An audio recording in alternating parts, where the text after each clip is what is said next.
जय जगन्नाथ। प्रिय भाई और भौणी माने नमस्कार। 4.5 कोटी ओडिशा वासी को मो निज परिवार भाभी मु सेवा कर आसुची। सुखरे दुखरे सबु बेले मु आपण मान को साथी रे अच्छी। से कोविड मुकाबला हेउ बा बन्या बात्या मु सबु बेले आपण मान को पछरे छिड़ा होइछि एवं शेष पर्यंत छिड़ा होइथिबी। हमरो मिशन शक्ति रो मां मान को सफलता मोते बहुत खुशी देछि। से परी हमरो युवा पीढ़ी आज आत्मविश्वास रो सह आगकू बढ़ुछि।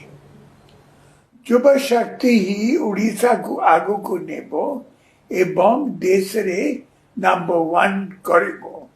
दुखर कथा बाहर नेता माने आसी मोती पर्सनल अटैक करूछंती, कटु कथा कहउछंती, अभद्र भाषा व्यवहार करूछंती।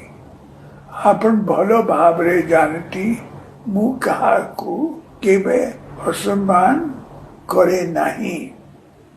कटु कथा